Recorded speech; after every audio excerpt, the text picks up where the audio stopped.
Bonjour et bienvenue à cette conférence de la série Innovation en recherche de la Société de leucémie et lymphome du Canada. Le sujet d'aujourd'hui est ce que nous savons et ce que nous ignorons encore sur les gènes et les cancers du sang. Si la génétique permet aujourd'hui de mieux comprendre les cancers du sang et d'orienter les traitements, de nombreuses questions subsistent.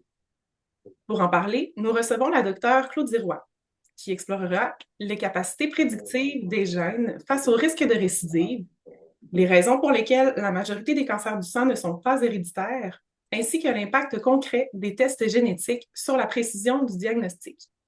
Elle abordera également les nouvelles approches qui pourraient transformer l'avenir de la détection précoce. Cette séance durera environ 1 heure et se conclura par une période de questions. Comme vous êtes nombreux et que vos micros sont coupés, nous vous invitons à poser vos questions dans l'onglet Questions et réponses au bas de l'écran. Je les lirai à voix haute à la fin, selon le temps disponible. Veuillez noter que la Dr Roy ne pourra commenter de cas personnels ou de sujets hors programme. Enfin, la séance est enregistrée et sera disponible dans quelques jours sur notre site Internet. Pour débuter, je me présente. Je suis Marilyn Morin, responsable des services à la communauté pour la Société de leucémie et lymphome du Canada. Avant de donner la parole à Dr Roy, je vais prendre un instant pour vous parler de ce que peut faire la SLLC pour vous soutenir. Prochaine diapo.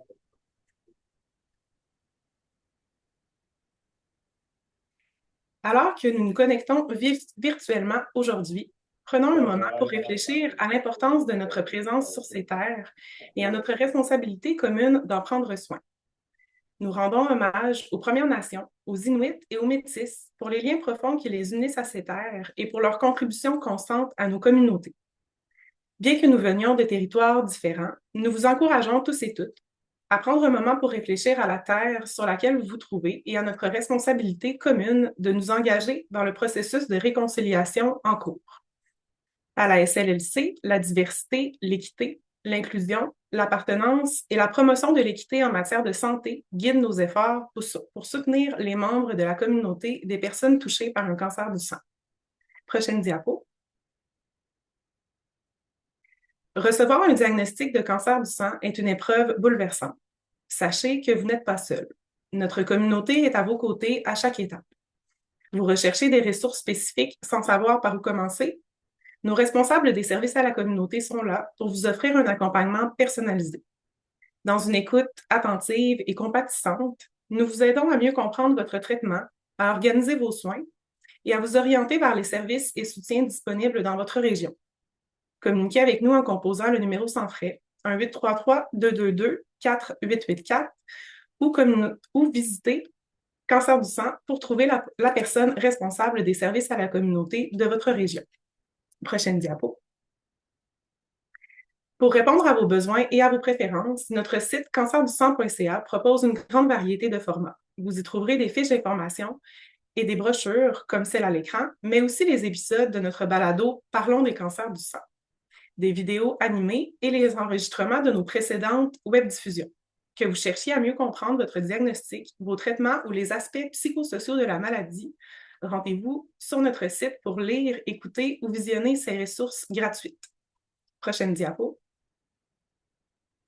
Il arrive souvent que l'on se sente seul ou pas totalement compris, même en étant entouré de proches bienveillants. Face au cancer, ce sentiment d'isolement est tout à fait normal, mais vous n'avez pas à le traverser seul. Rejoindre l'un de nos groupes de soutien vous offre un espace pour valider vos émotions auprès de personnes qui vivent la même réalité que vous. C'est l'occasion d'apprendre des autres et de partager vos propres stratégies d'adaptation. Nos groupes sont entièrement virtuels et sont tous animés par des professionnels.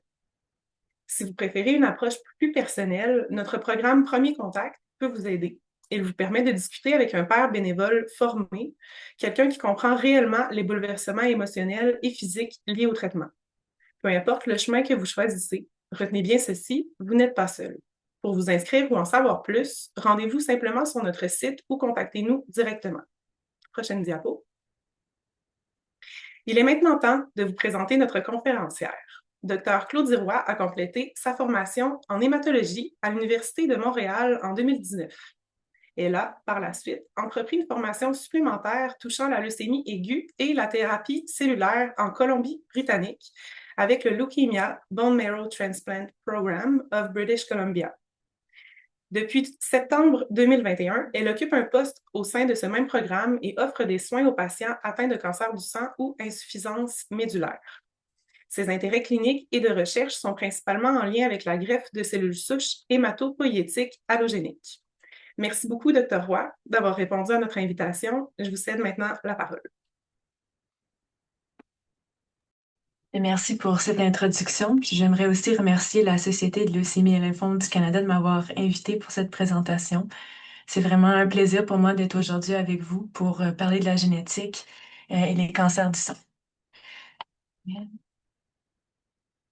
Donc, moi, j'ai aucun conflit d'intérêts commerciaux à déclarer en lien avec cette présentation, mais j'ai quand même des biais cliniques. Mon champ de pratique est limité au traitement de la leucémie aiguë et la greffe de cellules souches hématopoïétiques. Donc, je ne traite pas des maladies comme les lymphomes ou le myélome dans ma pratique. Aussi, je travaille à Vancouver. Donc, des fois, les tests puis les traitements disponibles sont un peu différents de ce qu'on a, par exemple, au Québec. Puis justement, en parlant de Vancouver, je reconnais que je réside sur le territoire traditionnel, ancestral et non cédé des nations Musqueam, Squamish et Tsleil-Waututh. Donc, comme Marilyn disait, aujourd'hui, on va parler du rôle de la génétique dans le diagnostic, dans le pronostic et dans le traitement des cancers du sang. On va aussi parler un peu des maladies héréditaires puis du dépistage.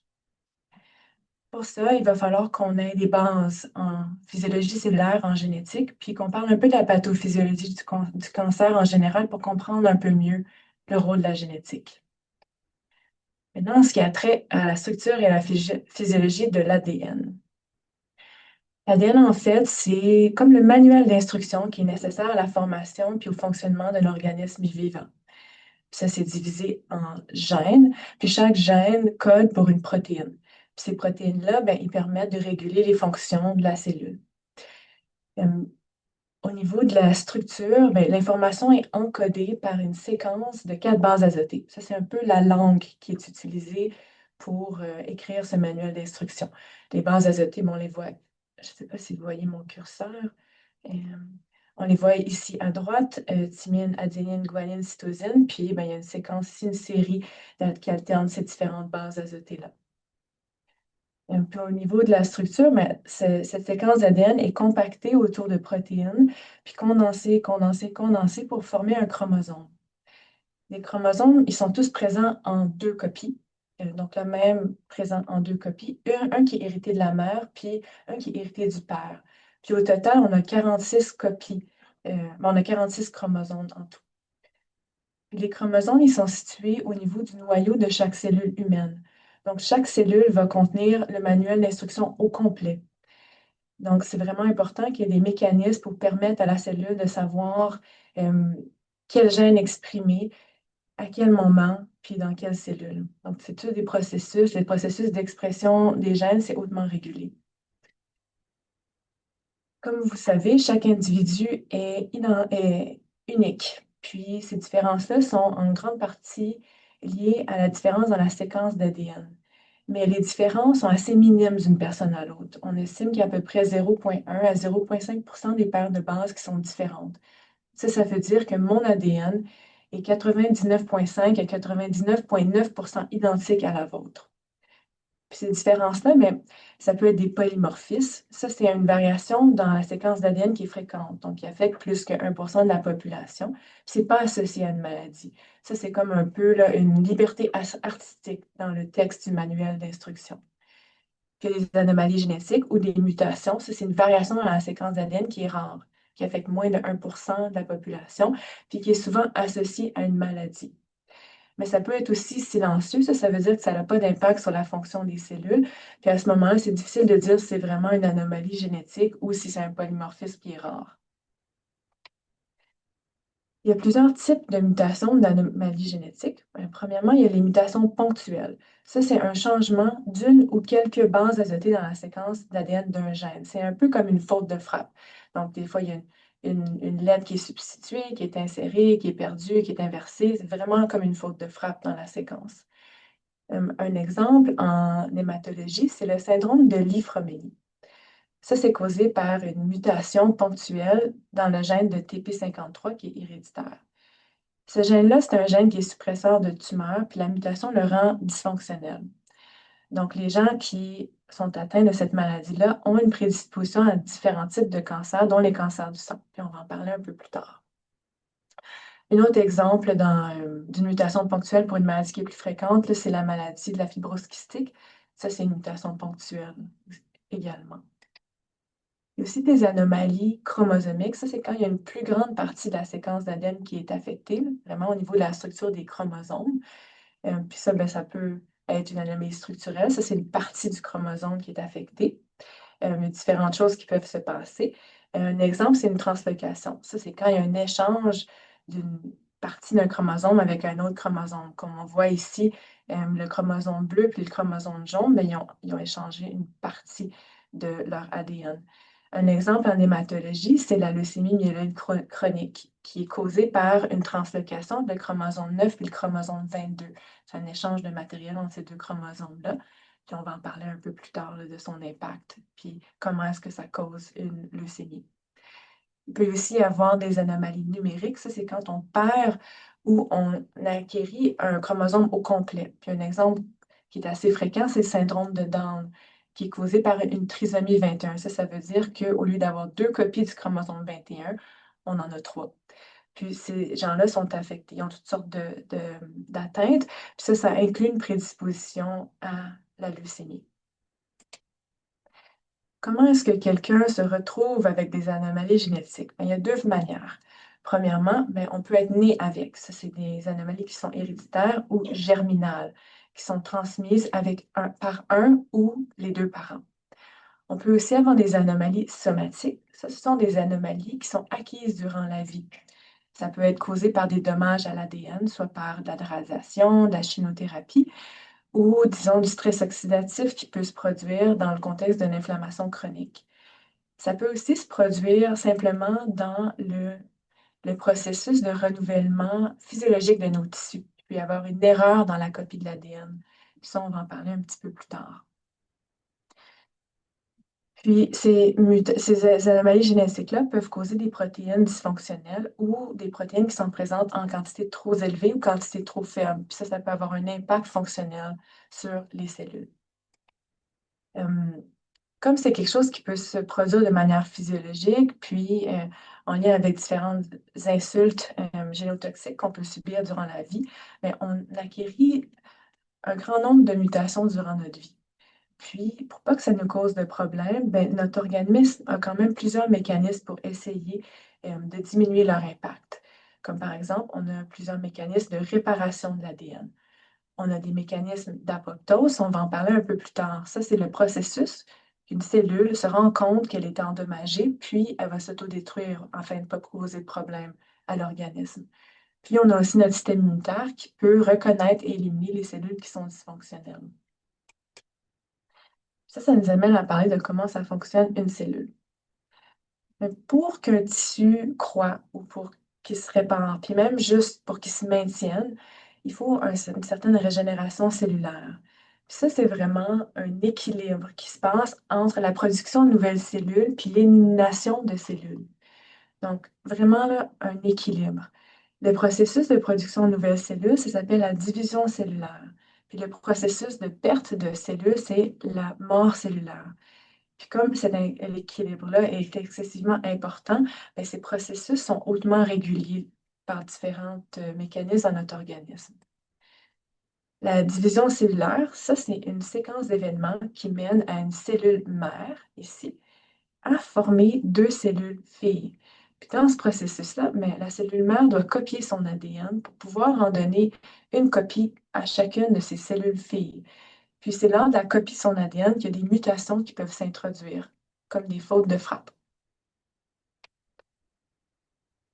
Au niveau de la mort cellulaire, il y a différentes manières dont les cellules peuvent être éliminées. Ça peut être de manière accidentelle, ça c'est une destruction non contrôlée, comme par exemple quand on se brûle ou quand on se coupe, mais les cellules sont détruites. Puis ça mène au recrutement des cellules inflammatoires, puis à une réaction inflammatoire. Donc ça devient enflé, c'est rouge, ça fait mal. Mais comme on discutait plus tôt, mais dans le processus de renouvellement de nos tissus, ben, ça se fait de manière physiologique constamment, donc on ne veut pas vraiment qu'il y ait de réaction inflammatoire qui est associée à ça. Donc, notre organisme a une manière de mener à l'autodestruction des cellules de manière contrôlée, de manière programmée. Puis ça ne va pas déclencher de réponse inflammatoire. Puis ça, c'est un processus qui s'appelle apoptose. Ça se passe physiologiquement dans le renouvellement des tissus, mais ça peut aussi se passer quand une cellule est endommagée ou dysfonctionnelle, mais elle peut elle-même déclencher son processus d'autodestruction. Ça va nous permettre de discuter de la physiologie du cancer. Donc, en gros, un cancer, c'est quand l'équilibre entre prolifération puis mort cellulaire est débalancé, puis que ça promouvoit la prolifération cellulaire. En fait, la définition du cancer, c'est une prolifération cellulaire non contrôlée, avec des cellules qui ont la capacité d'envahir les tissus localement puis possiblement à distance. Une tumeur bénigne, c'est une prolifération cellulaire non contrôlée, mais qui n'a pas la capacité d'envahir les tissus. Puis, comme on parlait plus tôt, il y a énormément de critères qui doivent être remplis. Donc, il faut vraiment que, comme on pourrait dire, les trous dans le fromage suisse s'alignent pour qu'un cancer se développe. Donc, il faut qu'il y ait un échec des mécanismes de réparation de l'ADN. Il faut qu'il y ait un dérèglement du cycle cellulaire qui favorise la division cellulaire. Il faut qu'il y ait un échec des mécanismes d'induction de l'apoptose qui rendent les cellules, comme on pourrait dire, immortelles. Il faut qu'il y ait un échec du système immunitaire à reconnaître puis à éliminer les cellules qui sont défectueuses. Puis ces propriétés-là des cellules cancéreuses, c'est beaucoup lié à des mutations des anomalies génétiques. Donc, ces anomalies-là permettent la transformation des cellules normales en cellules cancéreuses. Puis aussi, ça régule leur comportement, donc leur agressivité. Puis généralement, on a plusieurs anomalies qui sont impliquées. Ça, c'est illustré là, dans l'image à droite. Donc, on commence avec une cellule normale. Bon, elle acquiert une mutation, disons, de réparation d'ADN. Bon, puis il y a d'autres mécanismes pour l'empêcher de se transformer en cancer. Donc, elle va transmettre cette mutation-là à ses cellules filles. Bon, là, on atteint une deuxième mutation, mais peut-être une mutation qui augmente la prolifération de la cellule. Donc, toujours, il y a d'autres mécanismes qui l'empêchent de se transformer en cancer. Là, une troisième mutation, oh, là, la cellule commence à fonctionner moins bien. Puis quatrième mutation, là, on a affaire à un cancer. Un exemple en hématologie, mais c'est le chromosome de Philadelphie dans la transformation en leucémie myéloïde chronique. Donc, ça, en fait, c'est un échange de matériel entre le chromosome 9 puis le chromosome 22. Donc, il y a une partie d'ADN qui est échangée. Donc, il y a deux séquences d'ADN qui ne devraient pas être ensemble, qui se retrouvent aboutées. Donc ça forme un gène qui est nouveau, qu'on appelle un gène de fusion. Puis ça, c'est le gène de fusion BCR-ABL. Puis ce gène de fusion-là encode pour une protéine de fusion qui s'appelle aussi BCR-ABL. Cette protéine-là, bien, elle envoie des signaux de prolifération à la cellule. Donc, elle stimule la cellule à se diviser. Puis sa particularité, c'est qu'elle est constitutionnellement active. Ça veut dire qu'elle est toujours à on. Donc, c'est prolifération, prolifération, prolifération. Puis, ça cause une leucémie myéloïde chronique, qui est une forme de cancer du sang.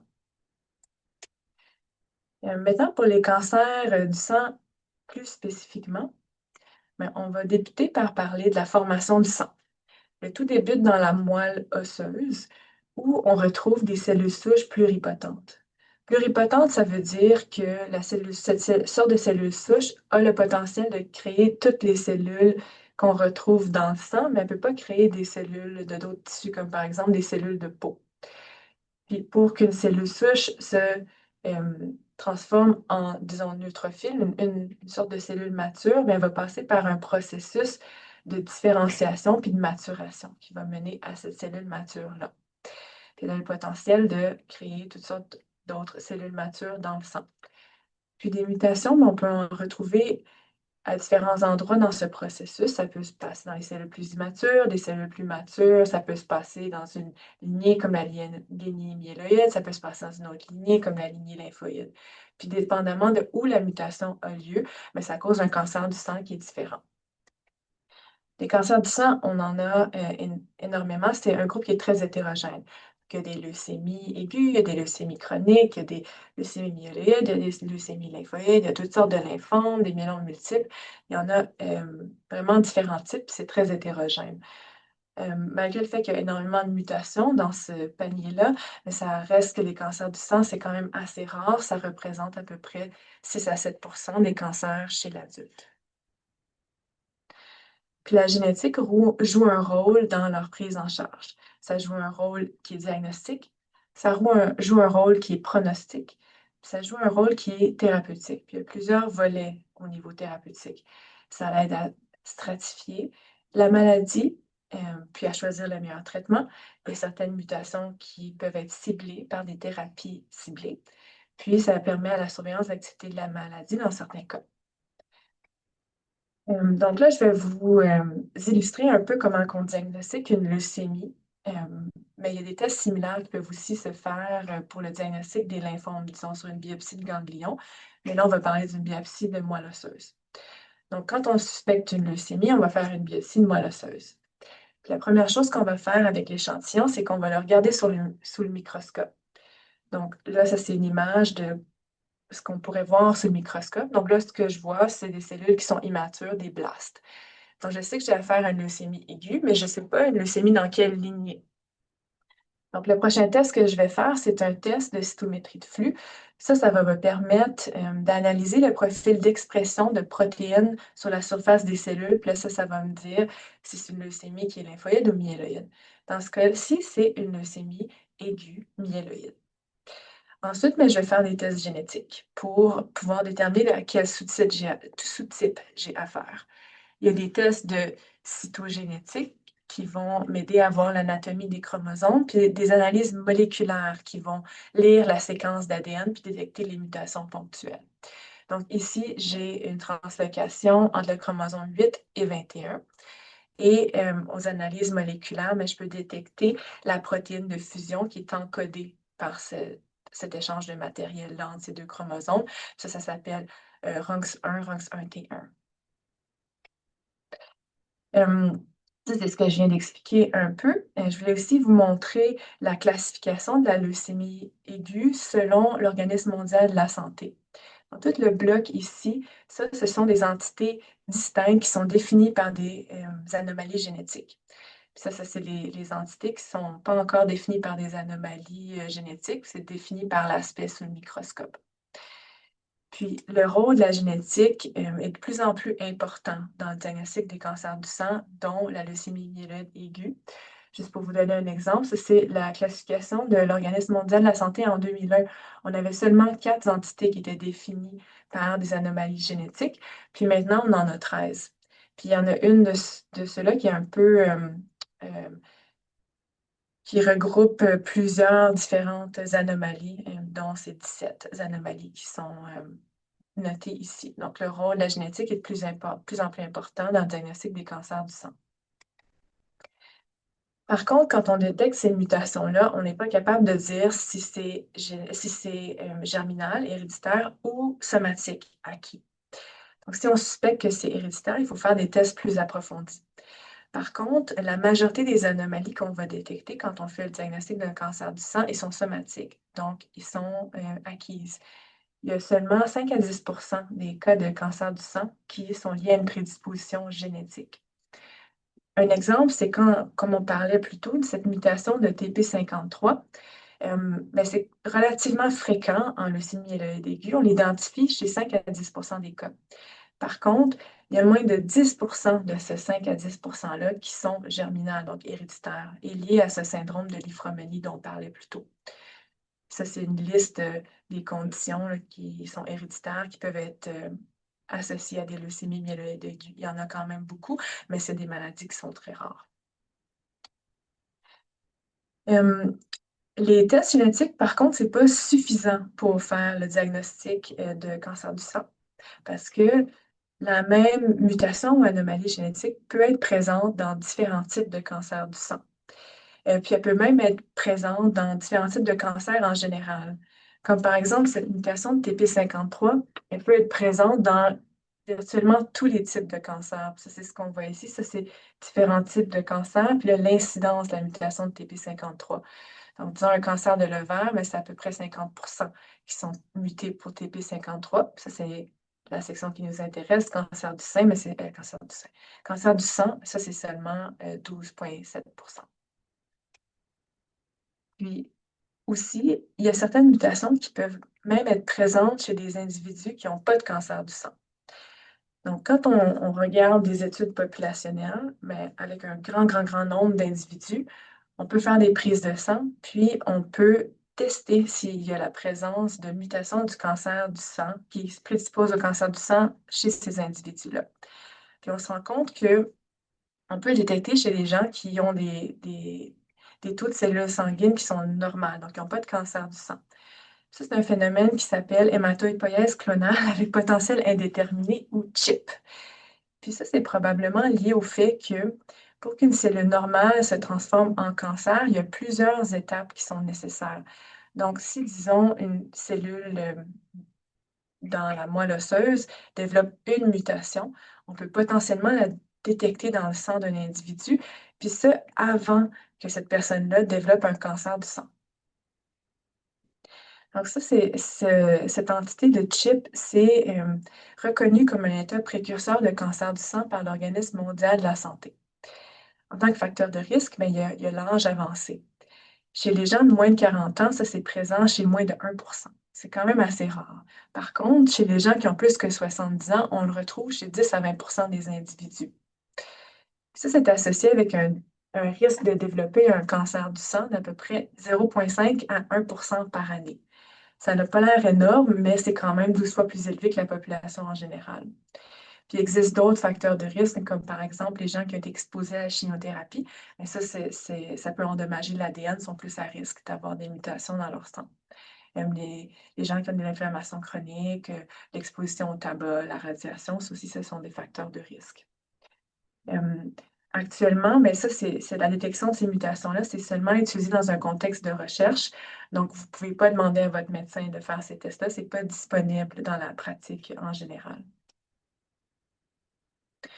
Donc, si on revient aux gens qui ont un cancer du sang, mais la présence de certaines mutations peuvent nous aider à prédire l'agressivité de la maladie, c'est-à-dire le risque de résistance au traitement, puis le risque de rechute à long terme.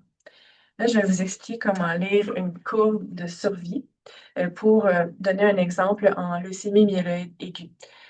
Donc, ça, c'est un graphique ici qui démontre des patients avec une leucémie myéloïde aiguë. Puis chaque courbe, ça représente un sous-groupe qui a une anomalie génétique qui est spécifique. Sur l'axe des Y ici, ça, c'est le pourcentage de survie. Puis l'axe des X, ça, c'est le temps à partir du début du traitement. Donc, si là, on va regarder la courbe mauve ici, ça, c'est un individu qui est porteur d'une translocation 821. Si on regarde à 24 mois après le début du traitement, là, on monte ici, tac, on va aller voir ici, tac. Donc, la survie de ces patients-là à 2 ans, c'est presque 80%. Par contre, si on regarde les gens avec une mutation de TP53, ça, c'est la courbe verte ici, 2 ans, tac, survie, c'est à peu près 10%. Donc, on voit ici que la présence de certaines mutations, ça a un impact énorme sur la survie des patients à long terme. Donc, les mutations peuvent nous aider à stratifier le risque de la maladie. Pour la LMA, l'outil qu'on utilise le plus fréquemment, c'est un outil de stratification qui a été publié par le European Leukemia Network, qu'on va appeler ELN. Ça, c'est basé exclusivement sur de l'information génétique. Il y a d'autres indices de stratification utilisés dans d'autres maladies qui vont utiliser d'autres paramètres, là, comme l'âge ou la présence ou l'absence de certains symptômes ou certains laboratoires, mais pour la LMA, on utilise seulement de l'information génétique.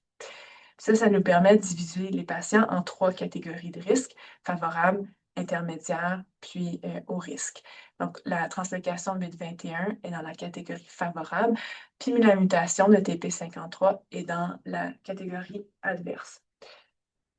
Ça, il faut garder en tête, par contre, que ça nous permet d'estimer les chances de survie à long terme. Ça ne nous permet pas de prédire l'avenir avec certitude pour un patient scientifique. C'est des outils statistiques, c'est pas une boule de cristal. Par contre, c'est quand même un outil qui est assez puissant, puis on l'utilise pour essayer de déterminer le meilleur traitement qu'on peut offrir à notre patient. Si on vient à l'exemple de la leucémie myéloïde aiguë, il y a deux approches thérapeutiques qu'on peut offrir à nos patients. Il y a des programmes de chimiothérapie seule ou il y a une chimiothérapie suivie d'une greffe de cellules souches hématopoïétiques. La différence, c'est que la greffe, c'est un traitement qui est quand même pas mal plus intensif, qui est associé avec un risque diminué de rechute, mais une augmentation de la toxicité. Puis ça inclut la mortalité reliée au traitement. Donc, il faut vraiment que ça vaille la peine quand on va offrir ce type de traitement-là. Donc, c'est tout une- un équilibre entre risque et bénéfice. En élément, ben, évidemment, on a fait des études, puis on a remarqué que les patients qui ont un risque intermédiaire ou au risque selon l'outil stratification de la ELN, ils ont un bénéfice de survie quand on leur offre une greffe de cellules souches hématopoïétiques. Donc, ces gens-là, s'ils sont éligibles, on va essayer de recommander une greffe. L'autre, un autre volet dans le rôle thérapeutique de la génétique en cancer du sang, c'est la thérapie ciblée. Certaines mutations, pas toutes, peuvent être ciblées par certains agents spécifiques. Ça, c'est habituellement quand ils forment une protéine de fusion. Cette protéine-là peut être inhibée par une thérapie. Si on reprend l'exemple de la LMC, bon, le chromosome de Philadelphie cause une protéine de fusion qui s'appelle BCR-ABL1.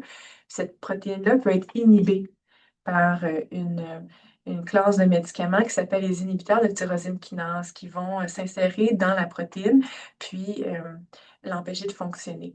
Puis un exemple de ces médicaments-là, ça s'appelle imatinib, puis on va en parler un peu plus tard.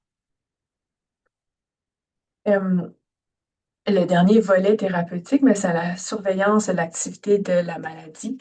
Il y a certaines mutations ou anomalies génétiques qu'on est capable de détecter dans le sang ou dans la moelle des patients. Puis ça nous permet de détecter des niveaux très faibles d'activité de la maladie, puis potentiellement de modifier notre traitement avant l'apparition de symptômes ou d'une rechute hématologique, c'est-à-dire de changement dans le niveau de cellules sanguines. La LMC, d'ailleurs, on peut détecter le transcrit de BCR-ABL1 dans le sang et dans la moelle des patients. La meilleure manière d'illustrer ce concept-là, c'est un iceberg. Quand les patients ont des symptômes ou il y a des changements dans leur formule sanguine complète ou qu'on voit des cellules anormales dans leur moelle, mais ça, c'est un peu comme la pointe de l'iceberg. Mais probablement que pour des semaines, voire des mois, même des années, il y avait déjà de l'activité de la maladie qui se passait là, au niveau de leur moelle osseuse, au niveau de leur sang. Ça peut potentiellement être détecté euh, par des tests, par exemple des tests génétiques. C'est ce qu'on appelle une maladie résiduelle mesurable ou une maladie résiduelle minime. C'est la partie de l'iceberg qui est sous l'eau. Donc là, on va illustrer tout ce qu'on a discuté à date avec un cas. Donc notre cas, c'est Josette, une patiente de 45 ans qui a une formule sanguine complète qui est anormale. Donc les décomptes de ses cellules sanguines ne sont pas normales. Donc on fait une biopsie de moelle pour voir ce qui se passe, puis l'aspect compatible à une leucémie myéloïde chronique. On fait des analyses cytogénétiques, on confirme la présence d'une translocation 922. Puis on fait des analyses moléculaires, puis on confirme la présence du transcrit de BCR-ABL1. Donc, heureusement, on a une thérapie ciblée à lui offrir, ça s'appelle imatinib. Puis le plan, c'est de surveiller l'activité de la maladie en faisant des formules sanguines complètes, puis en détectant le transcrit de BCR-ABL1 dans son sang pour évaluer sa réponse. Ça illustre le rôle diagnostique, le rôle thérapeutique, volet thérapie ciblée, puis volet surveillance de la génétique en cancer du sang.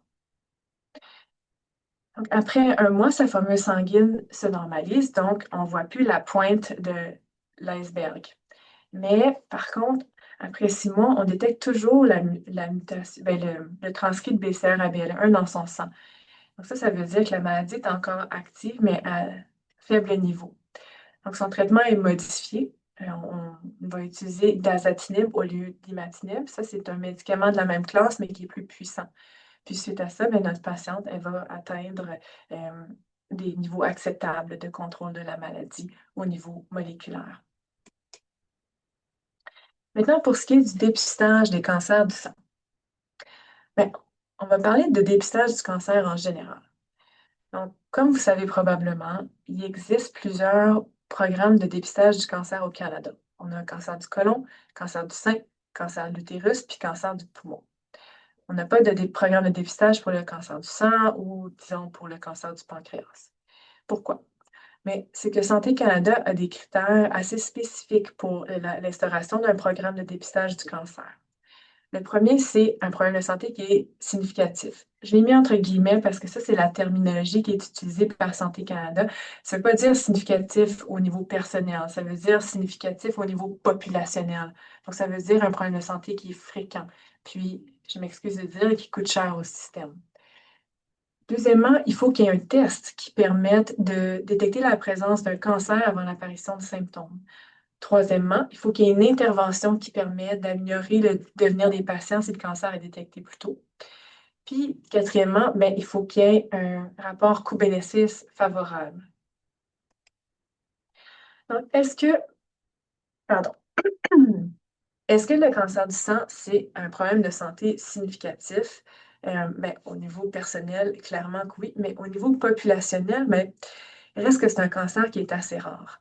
La leucémie, ça représente à peu près 3 des nouveaux diagnostics de cancer à chaque année au Canada. C'est une incidence de 16 personnes par 100 000 par an au Canada. C'est responsable pour 3 200 décès, donc 7,4 par 100 000 personnes par an. Donc, étant un cancer qui est rare, il faudrait tester énormément de personnes pour trouver un test qui est positif. Puis pour les autres questions, est-ce qu'il y a un test qui permet de détecter la présence avant l'apparition de symptômes? Est-ce qu'il y a une intervention? Est-ce que le rapport coût-bénéfice est favorable? Mais ça, on ne peut pas répondre à ces questions-là. On n'a pas assez de données. Il n'y a pas eu d'études qui ont été effectuées pour répondre à ces questions-là. En ce qui a trait au rôle des tests génétiques dans le dépistage, ben, il n'y a aucun des programmes de dépistage du cancer au Canada qui incorpore des tests génétiques.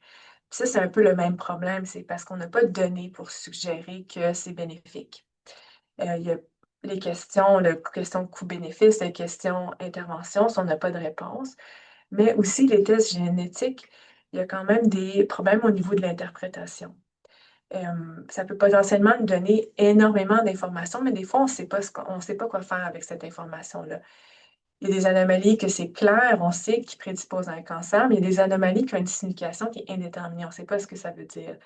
Ça vient avec des faux positifs. Donc, on détecte une anomalie, mais le patient n'a pas vraiment de prédisposition au cancer, ou des faux négatifs. Donc, on ne détecte pas d'anomalie, mais le patient a une prédisposition au cancer. C'est juste qu'on n'a pas les tests pour détecter l'anomalie qui cause cette prédisposition-là. Donc, encore beaucoup de questions pour les tests génétiques. Heureusement, il y a de la recherche qui se fait pour essayer de répondre à ces questions-là. Je vais mentionner l'étude OurGenes en Ontario, qui est une initiative du Princess Margaret Cancer Center, puis d'une compagnie qui s'appelle Helix. Eux, leur objectif, c'est de faire des tests génétiques sur 100 000 individus en 5 ans. Mais ils vont faire des tests génétiques qui sont très spécifiques pour des conditions qui sont bien établies. Donc, ils vont regarder pour les mutations de BRCA1 et 2 qui causent le cancer du sein, ovaire et autres. Le syndrome de Lynch qui cause le cancer colorectal, endomètre et autres, puis certaines mutations qui peuvent causer un syndrome d'hypercholestérolémie familiale. Ça va leur permettre d'étudier si des interventions permettent de retarder, diminuer, puis même de prévenir le développement d'un cancer ou d'une maladie cardiovasculaire chez les individus qui sont atteints. Pour ce qui est des cancers hématologiques, on n'est pas rendu là. Par contre, il y a des situations où on va faire des tests génétiques pour détecter une prédisposition héréditaire. Comme mentionné plus tôt, quand on fait les tests diagnostiques génétiques pour un patient qui a un cancer du sang, bien, ça, c'est des tests pour le diagnostic. Ce pas des tests qui nous permettent de détecter des prédispositions héréditaires. Oui, des fois, on est capable de détecter des prédispositions héréditaires avec ces tests-là, mais ils ne sont pas exhaustifs, ils n'ont pas été élaborés pour ça. Donc, si on suspecte une condition héréditaire, il faut faire des tests plus poussés. Donc, disons, chez un patient avec un cancer hématologique, il y a une histoire familiale qui est suspecte, comme par exemple, quelqu'un avec une leucémie, puis que dans sa famille, il y a 3, 4 personnes qui ont aussi eu des leucémies, mais ça, c'est suspect. Ou certaines mutations particulières qui peuvent être héréditaires, mais ça aussi, ça peut être suspect, peut-être qu'on pourrait faire des tests. Aussi, chez les gens qui ont un membre de leur famille qui a une prédisposition génétique au cancer connu, mais eux aussi, c'est des gens chez qui on pourrait faire des tests. On va illustrer ça avec un cas. Donc, Paul, c'est un homme de 25 ans qui vient d'être diagnostiqué avec une LMA, une leucémie myéloïde aiguë. Donc, on fait les tests de routine diagnostique, puis on découvre qu'il est porteur d'une mutation de RUNX1. Puis quand on le questionne dans son histoire familiale, mais son père puis une de ses tantes paternelles ont un antécédent de plaquettes basses, mais il n'y a jamais eu de diagnostic clair, ils n'ont jamais eu de biopsie de moelle, ils n'ont jamais eu de traitement. Donc, on suspecte que cette mutation de RUNX1 pourrait peut-être, RUNX1, pardon, pourrait peut-être être germinale, donc héréditaire. Donc, on va faire des tests plus approfondis.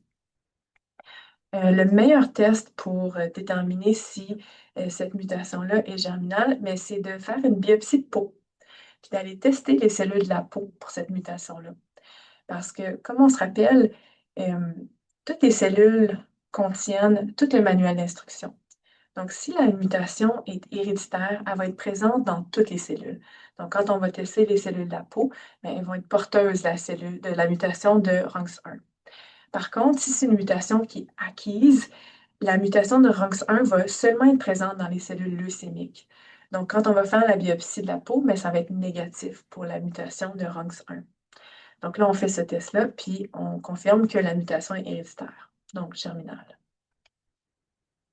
Ça va nous prendre des mois avant d'avoir cette information-là.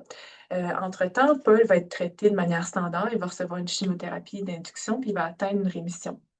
On va aller le classifier dans notre outil de stratification, puis il tombe dans la catégorie à haut risque. Donc, on va recommander une greffe de cellules souches hématopoïétiques. Par contre, pour faire ça, ça nous prend un donneur. Donc, on va enclencher le processus de recherche de donneur. Paul a un frère, puis on va tester son frère, puis il est compatible. Par contre, c'est quand même son frère, donc lui aussi, il pourrait être porteur de la mutation. Donc, on fait un test de dépistage et effectivement, il est porteur de la mutation de RUNX1. Donc, ce n'est pas un bon candidat au don de cellules souches. Heureusement, on a identifié des donneurs non apparentés, puis on est capable de procéder à la greffe de cellules souches pour Paul. Puis en parallèle, Paul va être référé au programme de génétique médicale ou de cancer héréditaire. Puis les autres membres de sa famille vont aussi être testés. Puis son père et sa tante paternelle sont aussi porteurs. Donc, ils vont tous être référés en hématologie pour un programme là, de dépistage puis pour du counseling génétique. Donc, en conclusion, les tests génétiques jouent un rôle diagnostique, pronostic et thérapeutique dans la prise en charge des cancers du sang. Les tests génétiques ne sont pas utilisés pour le dépistage des cancers du sang dans la population en général, mais on peut les considérer si on a une histoire familiale qui est compatible ou si on découvre une mutation ou une anomalie génétique qui est suspecte d'une condition qui est héréditaire. Donc, sur ce, ben, je vais terminer ma présentation, puis ça me ferait plaisir de prendre des questions s'il y en a. Merci beaucoup, Dr. Roy, pour cette présentation vraiment intéressante.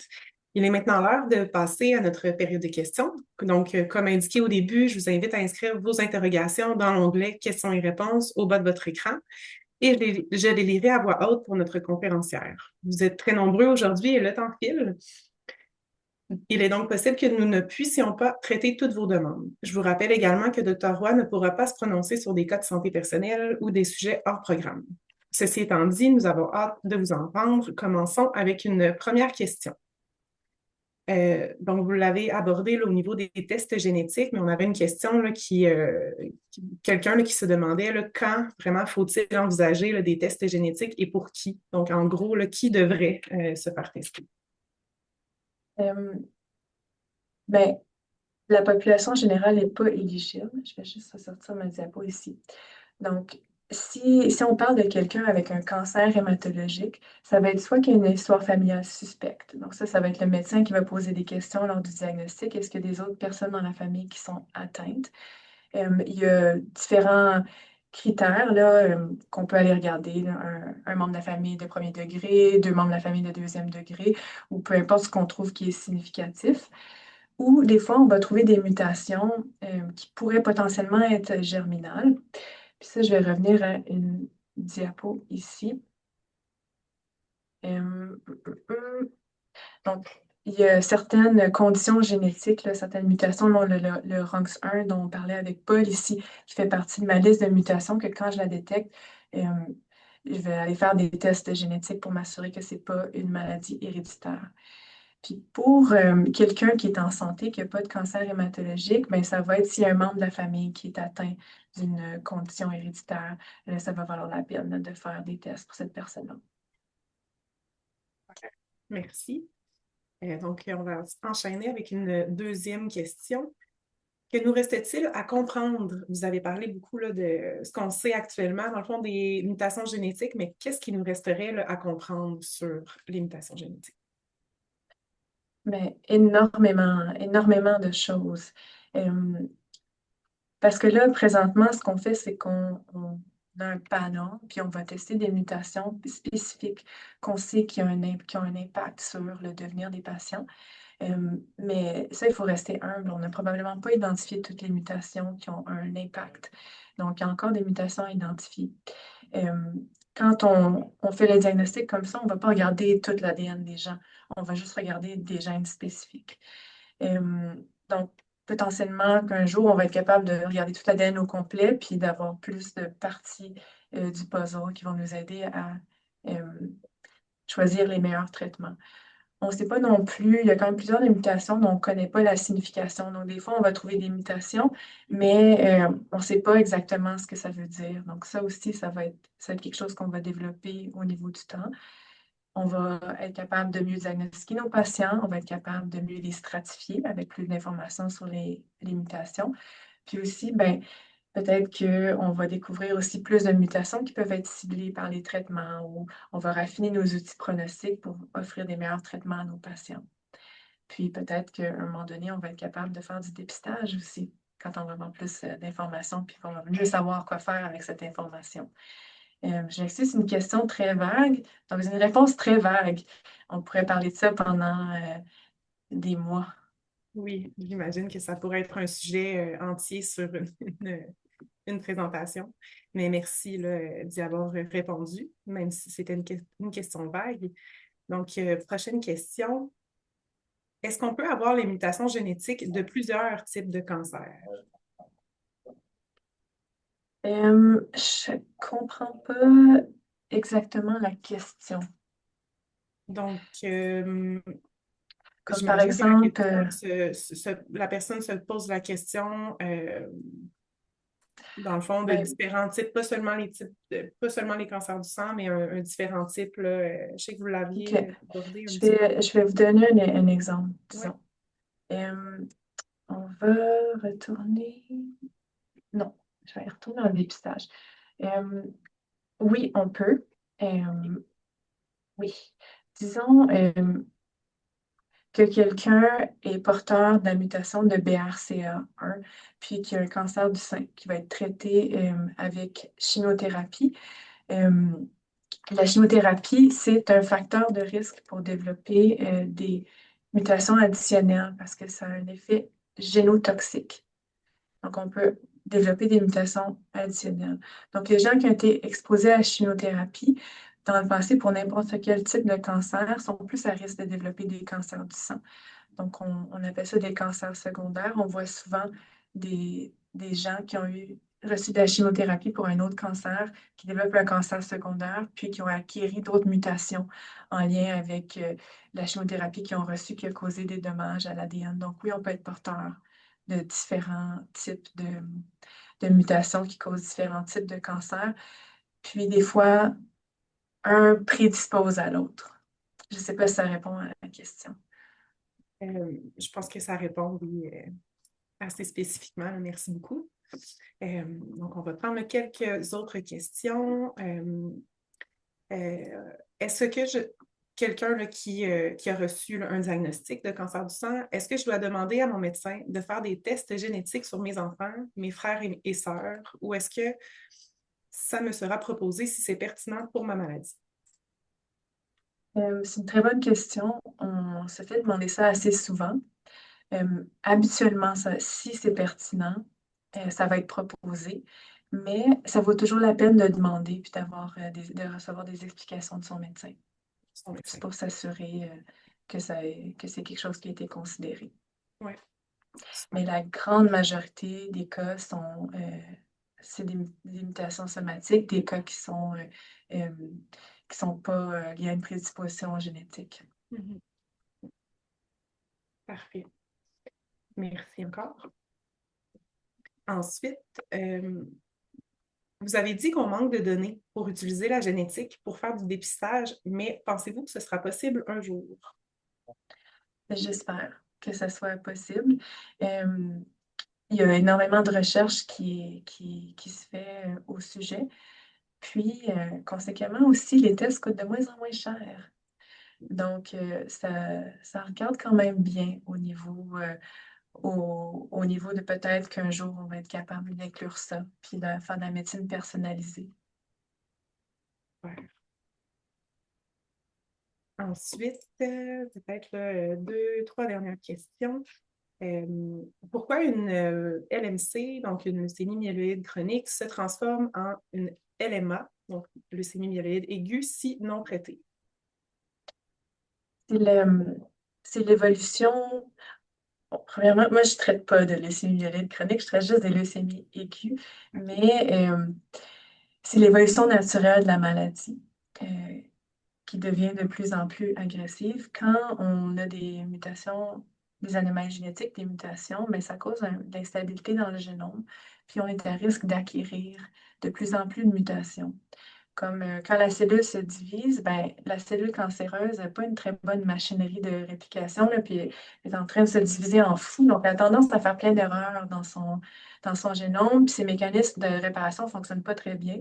Donc, une cellule qui est cancéreuse, c'est son histoire naturelle d'accumuler des mutations, puis de devenir de plus en plus agressive, puis de plus en plus dysfonctionnelle. Donc, c'est un peu ça, c'est l'évolution naturelle d'une cellule tumorale en général. OK.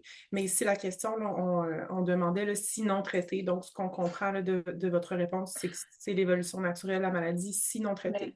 sinon traité, parce que quand on traite avec la thérapie ciblée, mais on va inhiber la prolifération de la cellule. Donc, les cellules cancéreuses, ben, les cellules cancéreuses ne vont pas se développer. On va juste avoir des cellules normales. Donc, on n'a pas cet effet-là d'instabilité génomique. On devrait revenir à une moelle qui est normale avec le moins de cellules cancéreuses possible. Ça comme hum, diminue le feu. Mhm. OK. Merci. Euh, Ensuite, c'est ça, une ou deux questions. Donc, un peu là, comme la question en lien avec les tests pour la famille pour des conditions héréditaires comme RUNX1 ou autres gènes de prédisposition au cancer hématologique. Y a-t-il des bénéfices réels au dépistage des membres de la famille, avantage du suivi précoce sur le long terme? C'était une longue question, mais...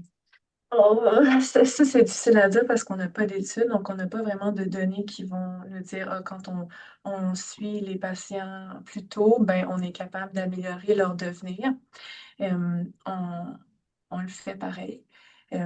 Ça serait un programme on suit la formule sanguine complète à tous les 3 à 6 mois, on fait des biopsies de moelle, puis on observe le changement. Puis là, on peut détecter quand si la personne commence à détecter un cancer du sang. Le problème avec les cancers du sang au niveau du dépistage, ça, j'en ai pas vraiment parlé, c'est que ça fonctionne pas comme un cancer solide. Quand on pense, disons, à un cancer du sein, ben, c'est payant de le découvrir quand c'est assez tôt, quand il est localisé au sein, parce que quand il va se répandre ailleurs, ben, là, on n'est plus capable de guérir, versus quand il est très localisé, on est capable de guérir. Les cancers du sang, ben, généralement, ils sont partout au diagnostic parce qu'ils sont dans le sang. Donc, il n'y a pas vraiment de stade comme on utilise dans le cancer solide. Donc, on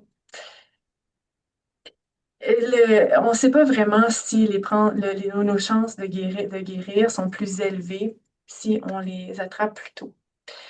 Par contre, si on les attrape plus tôt, les gens ont tendance à être moins malades. Donc, quand on leur donne des traitements, ben, ils sont mieux tolérés. Donc, ça se passe mieux en général. Mais c'est pas si clair que ça, que si on les détecte tôt, ça augmente vraiment le potentiel de survie.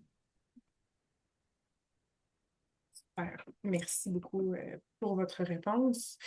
Donc, peut-être là, une dernière question. Puis je veux juste mentionner que pour les questions là, où on n'aurait pas le temps de répondre parce qu'on reçoit là, plusieurs questions, en ce moment, là, on va s'occuper là, de faire un suivi avec vous.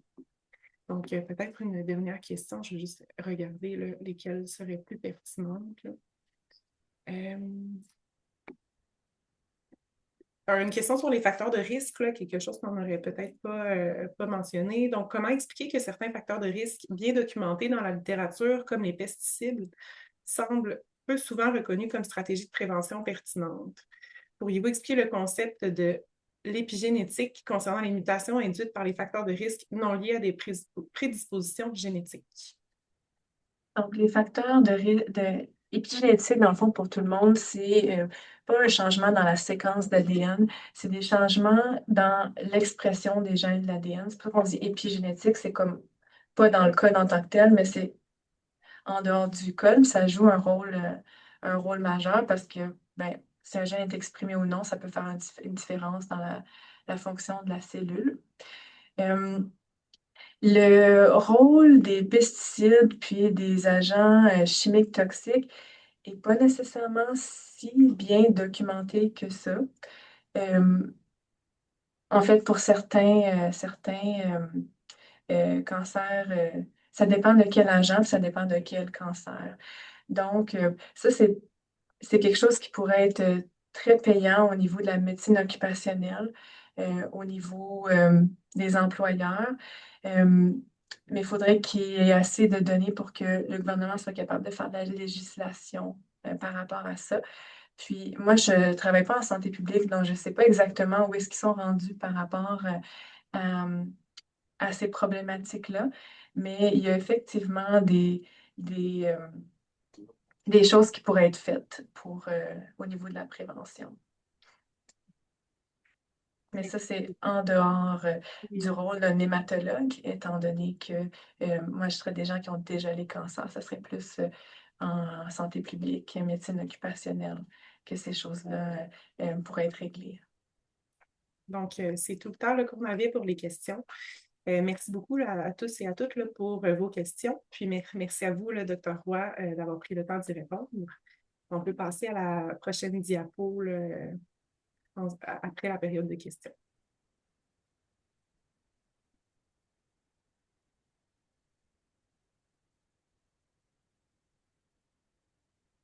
Oui, super. Donc, cet événement est sur le point de terminer. Cependant, d'autres sont en préparation. Nous vous invitons à vous joindre à nous pour la semaine du myélome en juin et la semaine du lymphome en juillet. Ces événements ne sont pas encore visibles sur notre site Internet, mais restez à l'affût en visitant l'onglet « J'ai un cancer du sang ». Nous pouvons vous aider, puis participer à un événement éducatif. Prochaine diapo et dernière. Avant de vous quitter, j'aimerais vous rappeler que nous sommes là pour vous. Si vous êtes à la recherche de ressources et ou de soutien, n'hésitez pas à communiquer avec nous par courriel ou en composant le 1-833-222-4884. Veuillez noter qu'un court sondage vous sera envoyé après cette présentation. Merci de prendre un moment pour y répondre afin de nous aider à planifier les événements futurs. Merci et prenez bien soin de vous.